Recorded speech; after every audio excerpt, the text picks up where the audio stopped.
asalaamaaleykum maa ngi nuyu ñëpp di leen jox seen wàccuwaay seen mbokk As Dieng moo ñëw di waxtaan ak yéen sur l'agroalimentaire man je suis un produit de l'agroalimentaire je suis diplômé de série Bac G la am lycée Maurice Delafosse waaw mais lu tax ma gi parce que dañu ma orienté woon sciences éco te xam nga en sciences éco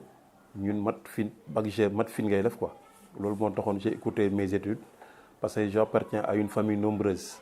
sama papa teel a génn àdduna ba mu génn àdduna nag pour venir au survient de ma aux besoins de ma famille dama bàyyi sama jàng j'ai pas regretté parce que tey j'ai pu mettre ma famille à l'aise grâce à mes activités may def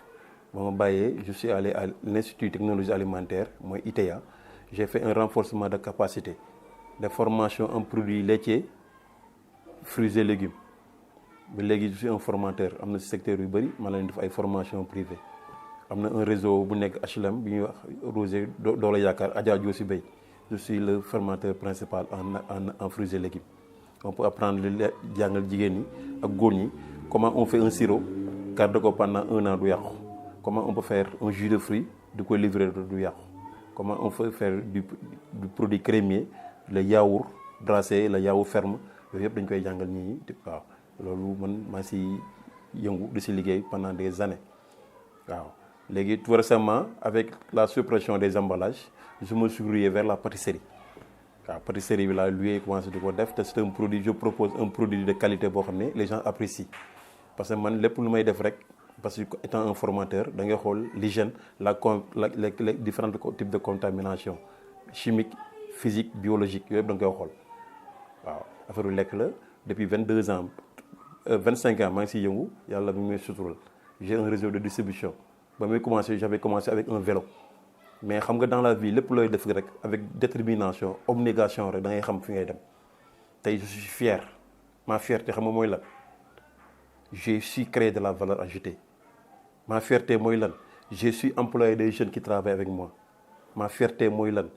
fekk une école en rade muy HLM 4C ma nekk le président j'ai le président parent d'élèves yi comité de gestion bi on a changé la cartographie avec madame Gaye que je salue au passage avec madame Fall qui était ma trésorière dem nañu ba lijjanti avec nos propres moyens taal suñu oto dem dugg fu nekk lijjanti ba créer changer ou tenue de travail def peinture école bi defar lu bëri école bi dafa nekkoon en rade te c'était la fierté de tout le monde aux HLM mais man loolu fierté la HLM beneen fierté bu mooy am si HLM mooy le bar là avec les Zakaria dafa am benn mouvement bu ñu amoon y avait un bar qui était là bar bi y a 17 personnes indirectement qui sont directement indirectement morts à cause du bar tout récemment am benn boy bu fi génnoon Pape Matar Ndiaye on avait fait une pétition déposé ko préfecture gouvernance fu nekk au début bëri woon nañu les gens étaient engagés mais fin bi xam nga dans tout combat am nañu koy porter parce que ñun on est déterminé HLM mu lañu gëmuñu kenn suñu bopp lañu gëm HLM combat boobu on l'a porté yéeg nañu ci kaw dem dépôt suñu courrier xam nga administration courrier la da ngay yéeg di wàcc certes au sommet de l'État am na ay genre lobbying yu doon protéger la continuité de ce bar mais avec notre abnégation et notre courage on s'est battu am ndam mooy ba ñu bindee lettre comme quoi bar bi quitté na kooku c'est des combats qu'on doit porter à l'échelle communale HLM nag il est temps qu'on coordonne nos forces ñun nag suñu problème mooy lan dangay gis gox nit nekk fa il fait du social di dimbali nit ñi mais élection su ñëwee dafay mel ni kooku daal moom la gars yi gën a jël teg fële ku tekkiwul dara mooy ñëw jaar si kaw bopp nit ñi te loolu dañ ko war a weesu nag léegi nag war nañ jël suñu destinée en main HLM fu mu toll nii ñëpp ñoo war a jël suñu force agroalimentaire bi nag man je suis prêt à partager tout le connaissance ma si am parce que yàlla dimbal na ma si j'ai un réseau de distribution maa ngi siy liggéey yàgg na te vraiment macha allah sama produit amul kenn ku ko mës a lekk boo xam ne dara loo xam ne kii ma parce que man je respecte toutes les normes dama ko respecté dama koy jaarale ci yoon damay def ay traitement événementiel soo may sa ngénte soo ñëwee ma defal la lax ak soow tout nga xam dama la koy livrer sucré tout avec du gloria du n'importe quoi soo koy lekkee di nga xam ne c'est un soow de qualité c'est pas n'importe quel soow kooku je suis prêt à accompagner tous les jeunes pour ñu jóg man nag je ne saurais pas terminer sans parler de Modou Dieng Modou il m'a émerveillé Moodu vision bu mu am c'est une vision qui dépasse la mairie. Moodu il ne compte pas sur la mairie pour développer les HLM. Moodu il veut parce que acte 3 dafa am benn affaire bu ñu wax développement social et solidaire et numérique. Moodu loolu la bëgg créer koom-koom soqali doom ñooñu la bëgg soqali gox bi soqali ñooñu ak lu ñu am yëpp te avec Moodu man je pense que HLM war na mun a retrouver son université d'antan ñun nag war nañu def benn say c'est pas Moodu qui est important parce que Moodu bu mu nekkee leader ñun ñëpp nekkee leader mooy nga def li nga war a def ba nga ko war a defee ak fi nga ko war a defee ñun suñu biir suñuy toog di décider sax doo xamee kii Moodu kii mooy As kii mooy Zakaria kii mooy Chimère ñun on est benn say la ñuy def ñoo xam ne dañu yore seen yëf yaakaaruñu ci kenn di liggéey yore seen yëf si ñoo la ñuy ànd di liggéey.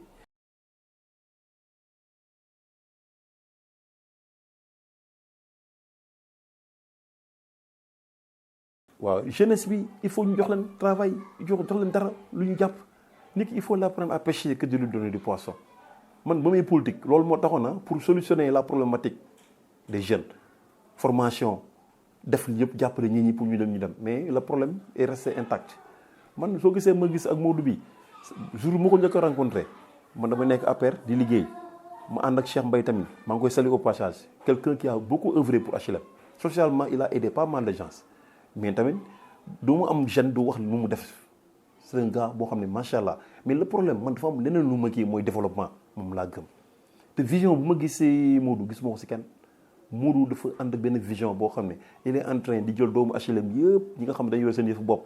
fédérer les corps de métier fédérer les forces pour que HLM puisse retrouver son université d'antan élection yi di ñëw c'est des élections boo xam ne responsabilité la laaj nit bu toog di la laaj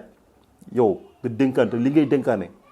sa néeg mi ngi si sa jabar mi ngi fi sa jëkkër mi ngi si sa bàjjen mi ngi fi kon sooy dénkaane war nga xool li ngay dénkaane doo jël loo xam ne da nga koy dénk nit ëllëg sa santé défaillante nga jël éducation bi moo am problème nit da ngay jël loo xam ne da ngay un visionnaire ñu jox ko affaire mairie bi ñu jël HLM travailler ko la main dans la main changer fexe lépp loo xam ne c'est anormal ñu dindi ko HLM développer HLM parce que fu mu nekk nii suñ ko defulee on aura raté notre mission l'heure est grave HLM fu mu nekk nii la drogue est là la prostitution est là ah affaire lesbienne mi ngi fi homosexualité mi ngi fi te xale yi ils sont dignes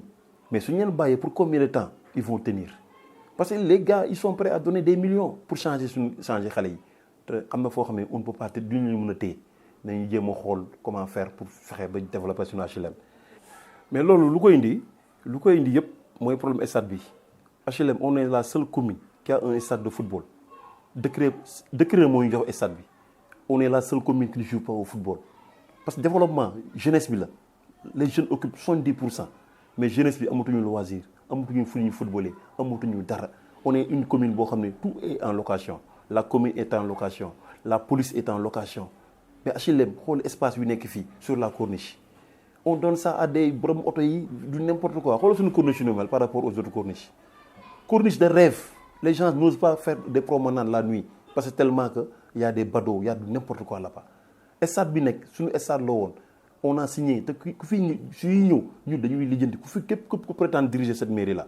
stade bi la problématique HLM stade bi HLM dañu génn ay footballeurs ay Modou Dioma Khoulé ah ñoom Chimère ñoom ñëpp ay joueurs lañu yoo xam ne mais HLM ne produit plus de footballeurs amatuñu stade amatuñu dara stade bi dañ ko jël jox ko un contrat avec la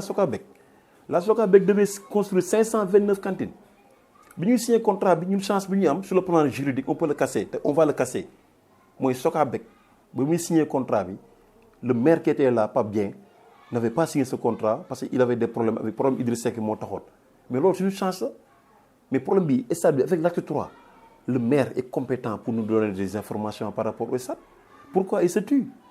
mais ñun dañu war a régler affaire boobu parce que stade bi mënoon na créer développement local des HLM marché HLM mën na créer développement local des HLM on a un marché boo xam ne qui pèse combien mais marché international la ñu yore mais foire bi ban HLM doomu HLM moo si am koom-koom bénéfice au développement local mais ailleurs dañuy def ay cantines yoo xam ne dañuy jël les résidents et les non résidents les résidents nga jël ñoo xam ne seen doole amul doole nga boole leen ay 25000 ay 15000 nga boole leen utal leen espace bi ñuy jaayee mais fii suñu doom yi ay gardiens lañu mais ça c'est insulte la pour HLM HLM ne mérite pas ça. HLM dafa am ressources humaines yoo xam ne mais ñun suñu problème mooy élection su ñëwee gars yi vote affectif la ñuy def Khalifa Sall la ñuy votel on fait des conseillers de Khalifa Sall Sonko la ñuy votel on fait des kii de Sonko mais affaire bi dañu war a jël suñu responsabilité li am ñun ñëpp la muy man muy yow muy keneen dañu war a jël suñu responsabilité xool un fils du terroir xale bu tuuti jox ko tous les pouvoirs accompagner ko pour ñu jóg la main pour que HLM mën a dem HLM fu mu nekk jooy yu bëri na gestion solitaire mu fi am amul appel d'offre amul dara les cantines se construisent di jaillir du n'importe où amul sans le conseil municipal amuñu benn appropriation du conseil municipal triangle sud les mêmes gars moo jël ko triangle sud moo gagné marché yi moo gagné bâche yi moo gagné pavage yi mais arrêtez ñun suñu mouvement bi ñun dañoo bëgg fédérer toutes les corps de métier jël cordonniers yi boole leen ñu ànd dekk benn accompagner waxandoo même voix même si tu prends les cordonniers nga jox leen ay machines yoo xam ne c'est des machines qui ne coûtent rien ça fait seen coût de production day wàññeeku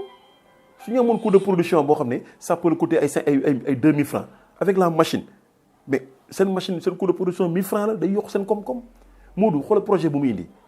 xoolal machines yoo xam ne des machines à terre soble nga mun ko jël ay 10 tonnes de ciment soble nga teg ko nii dugal si machine bi mu broyer ko kooku événement tabaski korité nga jël femmes yi jox leen femmes yi dugg si kër yi commandé yi GIE nga jël 10 personnes nga teg leen nga ne leen jël leen dugg leen seen kër yi mais loolu comme boobu xam ne monsieur mën nañ ko étaler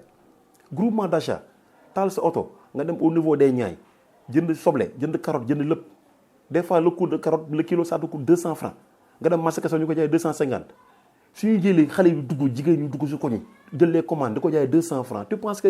nit dina jógee fii dem Castor di ko jënd 250 te chez lui on peut l'amener chez lui nettoyer ko jaay ko à un prix moins cher affaire bi vision la vision rek moom mën a sauver HLM du xaalis du fonds de dotation bi mënul régler problème HLM dafa am ay ressources humaines extraordinaires soo demee Italie soo demee Allemagne soo demee kii il y a des centaines de doomu HLM yu fa nekk ils sont prêts mbalit tey suñu demande noonu diaspora bi ñaari oto mbalit bii jógee Cité Port bii jógee Solida ñu croiser nii on n'aura pas besoin ay UCG pour ñu verser suñu mbalit ñun on peut tout avoir aux HLM Solida bi nekk fii on peut signer des conventions yoo xam ne doomu HLM ñuy liggéey foofu mais malheureusement day mel ni mairie bi lu ko intéressé c'est le marché et le pavage et là moom c'est désolé suñu bëggee développer HLM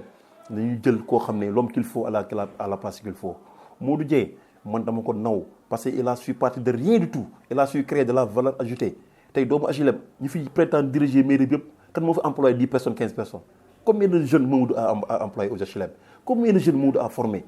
man je connais quelqu'un boo xam ne su ko Modou formé woon tey il allait passer sa vie ailleurs mais Modou ko formé kooku tey takk na jabar loolu Modou moo tax te loolu mooy yokk koom-koom jàngal nit ki jàng ko soqalu nit ki soqalu gox bi soqalu ñu nekk si gox bi loolu avec Modou Dieng on peut le réussir mais nag nañ jël suñu responsabilité mais Modou dafa am benn particularité bu nekk si moom dafa am relation internationale de la Chine te képp ku ne développement Chine ngay wax développement actuellement dans ce monde-ci la Chine développement décentralisé Modou mun na régler problème HLM yëpp mun na régler santé bi mun na régler éducation bi mun na régler koom-koom bi mun na régler yëpp maa ngi nuyu ñëpp di gërëm ñëpp di baalu àq nag